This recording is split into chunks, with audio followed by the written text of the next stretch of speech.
Xavier est content, il a trouvé les véritables melons de panne. Donc on va tester, on est en train de faire la file ici. Il raconte. Non, on va le manger devant vous? Non, ça fait grossier. Je sais pas. On dira comment c'est. Alors Xavier, fais-moi goûter ça. C'est le mien celui-là. Bon Xavier, fais-moi goûter ça. Les gars, c'est chaud.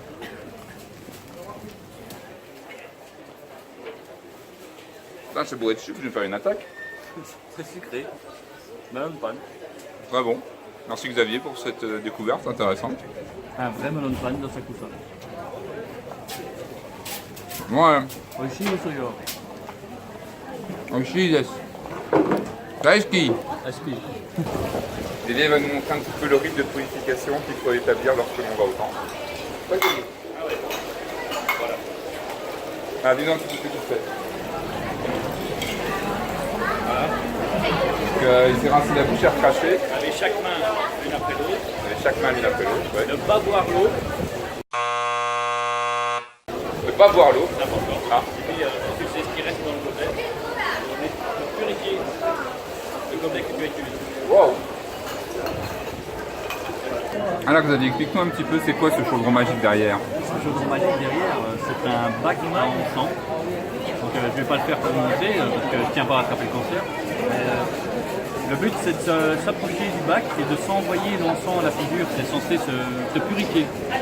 Ah, encore un autre type de purification bizarre. Ouais. Tu veux te purifier Alex? Non mais là je suis déjà en train de prendre la fumée donc je suppose que je suis déjà en train de me purifier. Déjà on est à 5 mètres du bac et ça sent déjà très fort.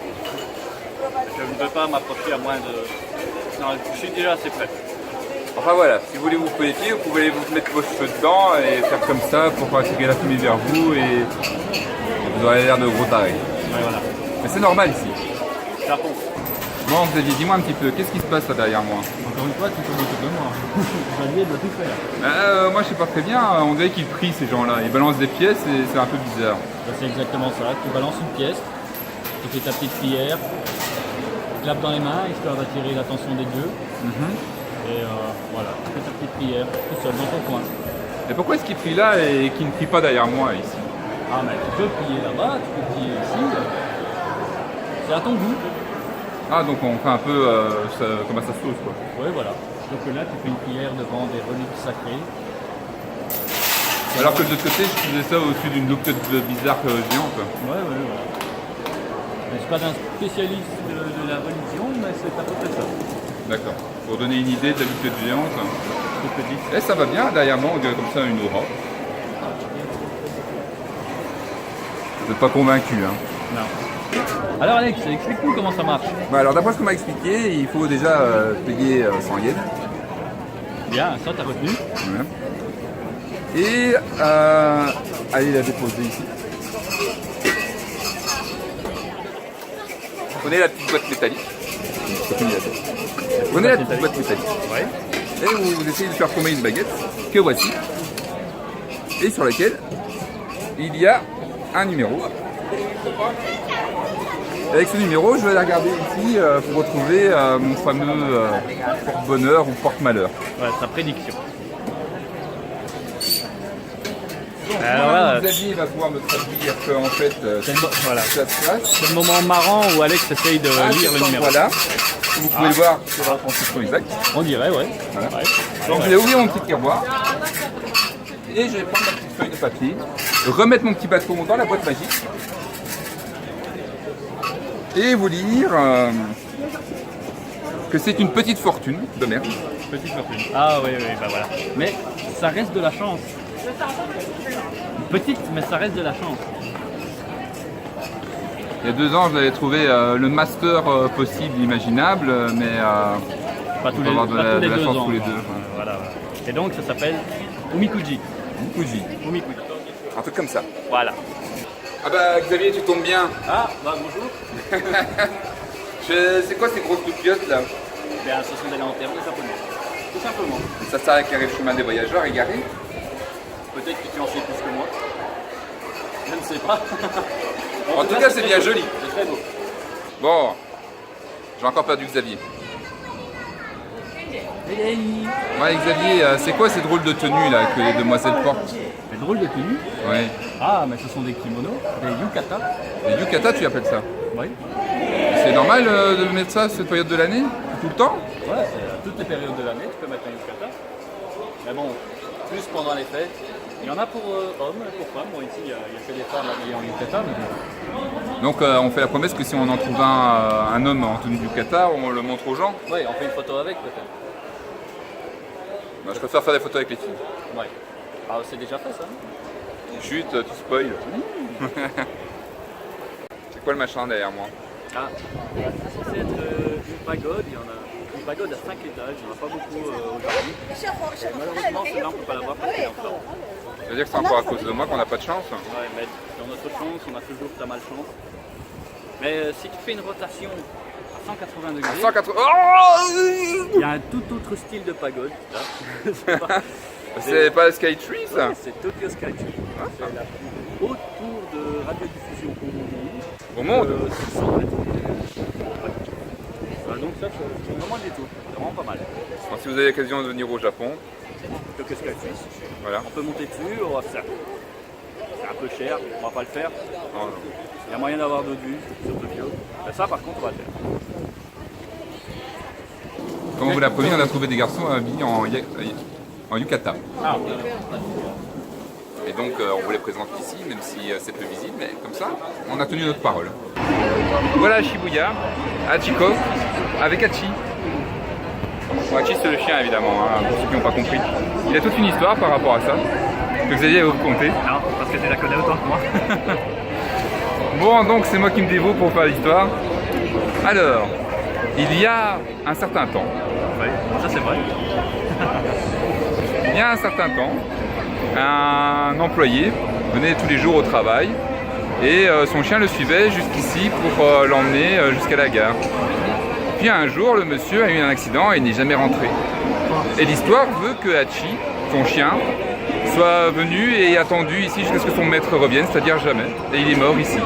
Et du coup, on lui a érigé cette statue en sa mémoire et en sa loyauté. Ouais. Carrefour de Shibuya. Ouais, le plus animé du monde. En effet, c'est qu'on ne se sent pas seul hein, ici. Beaucoup de gens qui traversent à toutes les heures de la journée. Et on fait partie de ceux-là, Oui. On a de la chance. plus que les autres. C'est-à-dire, moi j'ai plus de chance que vous. Ouais. Xavier aussi. Bah, moi j'ai plus de chance que toi. Ouais, c'est vrai. Xavier, Monsieur Poulpe, C'est Cthulhu. c'est Cthulhu. Cthulhu se promène à Shibuya.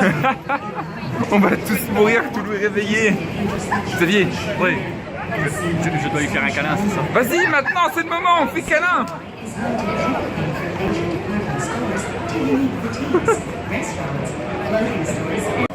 Montre-nous un petit peu tout ça. Alors, bol de riz, normal. Je pense que c'est du poulet. Petite plate miso. Et... Ah oui, il y en a bien 12. 12 magnifiques gyoza à s'enfourner. C'est même pas le souper, c'est juste pour le plaisir. Bah, le gyoza, le goût, le vrai quoi.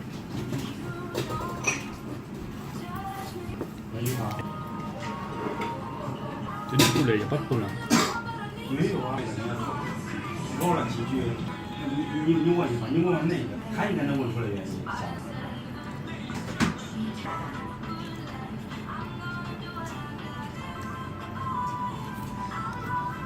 T'en veux?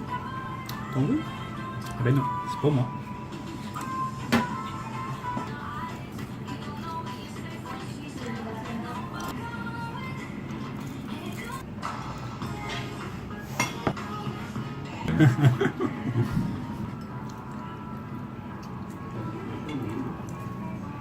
Oh, c'était le dernier. Alors Alex, où est-ce qu'on est ici en ce moment? À Shibuya, le quartier des Love Hotels. Oui, la colline des Là où Hôtels. tu ramènes la demoiselle pour lui faire de gros poutous d'amour. Oui, Entre autres. Entre autres fonctions. Entre autres fonctions. Ouais, c'est vraiment un endroit où il y en a partout. Ici, il y en a partout autour de nous. Bon, les prix restent quand même assez chers, hein, ça va de 30 € la nuit jusqu'à... Non, c'est 30 € pour 2 Ah, heures. 30 € 2 heures. Et si vous avez de la chance, 50 € pour rester Ouais, toute la nuit. Si vous trouvez un trou à ça. c'était à choisir, je vous conseille de prendre l'option 4 heures qui est à mon sens la plus rentable. La plus rentable, oui. Bon, faire des papouilles pendant 4 heures. Il y a moyen de faire des papouilles pendant 4 heures, non? Et pourquoi existe-t-il autant de love hotels, Alex? Eh bien pour avoir le choix, tout simplement. Avoir le choix. C'est important d'avoir le choix. C'est important d'avoir le choix, d'avoir plusieurs thématiques dans les love hotels. Et c'est sympa pour amener madame. Oui, et puis comme ça, ah, celui-là on l'a déjà fait, on va en faire un autre, qu'est-ce qu'il y a d'intéressant? Oh, celui-là il me plaît bien, il a une thématique intéressante, Ouais, etc. voilà, les Indiens, le Far West. Ah oui, parce qu'il faut savoir aussi que dans les love hotels, il y a des chambres à thème, avec des thèmes différents. Bah Parfois vous êtes dans la lune, parfois vous êtes dans un wagon, parfois vous êtes dans une voiture, parfois vous êtes dans l'espace, dans une prison, chez le gynécologue, tout ce genre de trucs. Même dans les classes. Et c'est surtout fait pour les couples qui vivent peut-être chez leurs parents ou qui n'ont pas un appartement assez décent. Ou qui pratiquent l'adultère. Ou qui pratiquent l'adultère, ça marche aussi dans ce sens-là. Mais sinon voilà, c'est une facette du Japon, pour eux ici c'est tout à fait normal. Un love hotel c'est tout à fait normal. Tout à fait. Bon ça va, c'est bon, on coupe.